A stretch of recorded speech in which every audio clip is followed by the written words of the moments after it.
first of a series of interviews with party leaders ahead of the European elections. We are now joined by Nigel Farage from the Brexit Party.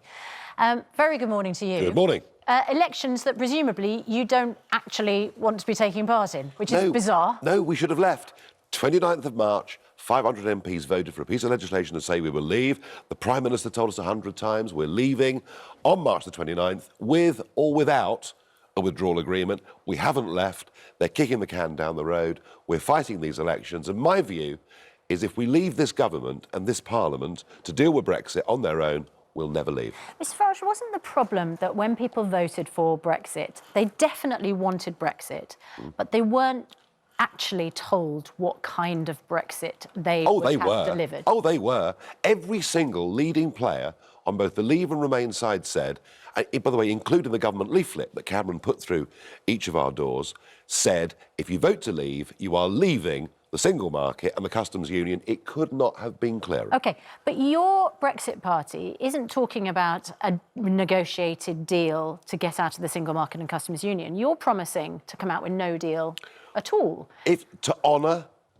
the democratic vote of the people and the promises that were made, the only thing we can do is to leave on WTO terms, and once we've left, then we can negotiate a free trade deal. That's not what you promised before the referendum. I said no deal's better than a bad deal. That was it would be a worst-case scenario. I said no deal is better than a bad deal. I trumpeted that for the last 2 weeks of the campaign. Well, that can't be the case, because if no deal is the worst-case scenario, then it is absolutely the worst-case scenario. Well, so even you, in the run-up to the referendum, the question is, we're saying something different from what you're now saying. No, I'm not saying that at all. We have made a mess of this. If we'd gone for a free trade deal to begin with, we'd have got one. The Prime Minister never, ever tried. What we're dealing with here isn't whether we could be a bit worse off or a bit better off. What we're dealing with here is democracy, trust in our entire system. Brexit must be delivered. But you didn't campaign on, originally, in the referendum, delivering no deal at all. I campaigned to leave. You said that we could get a deal. Well, of course we can. And that it would be a good and decent deal. Of course we can get a deal. So how are you saying that this is democracy, by delivering or promising something that people didn't vote for? We voted to leave. Yes. And we need to leave. With a deal. No, not with a deal. We voted to leave, and as I said during that campaign, there are different ways this can play out. The key thing is we get back control of our courts, our legal system, our borders. That's what Brexit's about. And we end up with friction on the border. We end up with a problem with the Good Friday Agreement and the border between Northern Ireland and the Republic. We end up with tariffs. We end up with the ability with getting rid of frictionless trade. We end up with the ability to trade with the 85% of the world's economy that is not in the European Union on our terms. We can't even come to a deal with our biggest trading partner, with the EU. How are we going to come to a deal with all the other parties? Because we go for free trade deals. What Mrs May did, the sleight of hand, is to pretend she was going for a trade deal, but actually to keep us tied politically to the Union. Why is she still Prime Minister? Because Tory MPs have not got the backbone to get rid of her. Simple as that. They could have got rid of her last December. They should have done. She's without doubt not just the worst Prime Minister in my lifetime, but the most dishonest as well. The argument goes that whoever you put in charge now, that we are where we are, and whoever is put in charge, Brexiteer, non-Brexiteer, arch Remainer, whatever, because of the way the numbers stack up in Parliament, there's simply no way to get any tough form of Brexit through now. Do you accept that? No, and I think these European elections in 2 weeks' time are going to change everything. How? Explain how. Yeah, I think, I could be wrong, but I think this new Brexit Party that I set up 4 weeks ago has kind of appeared like a jack in the box. I think we're going to win these European elections, possibly win them in quite a big way.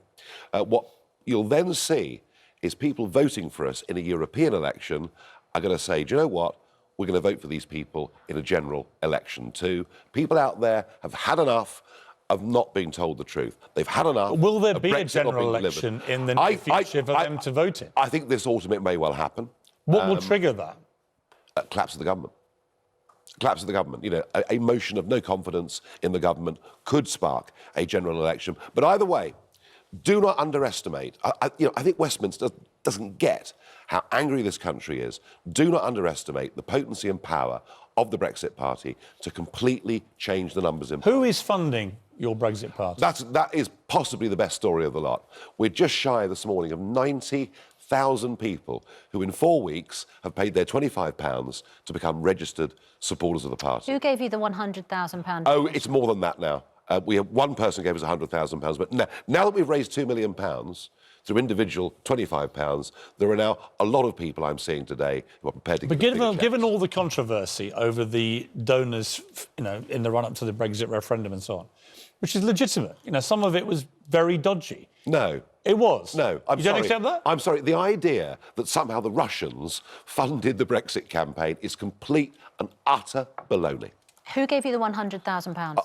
We've given that to the Electoral Commission. They'll declare it. By the way, no other party in this election has told you where any of their income has come from. No, but do you accept that you have to be whiter than white about it? Of course, and we will be, and we will be.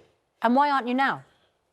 Because there is an electoral period, and the Electoral Commission, we don't publish the donors, the Electoral Commission publishes the donors. That's how the law works, and we're fully compliant.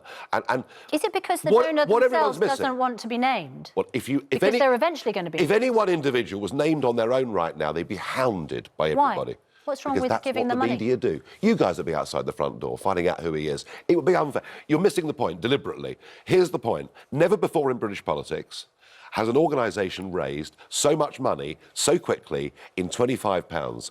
They're joining. Isn't it important in the current climate that Farage, because obviously, you're banging the drum for democracy. No other party has declared anything. To know where the money's coming from. If you want to miss, if you willfully want to miss the most exciting funding story we've ever seen in British politics. Well, you're putting that you case, can do but so. I think other people are just interested to know where the big money's coming from. Well, the big money now is not just one person. There are a lot more people I should be seeing today. And I tell you what, before long, it'll be a dozen, maybe 20 people who are giving us What do you make of Ukip, who are currently fielding a candidate, Carl Benjamin, who thinks it's funny to make jokes, supposedly, about raping Labour MP Jess Phillips?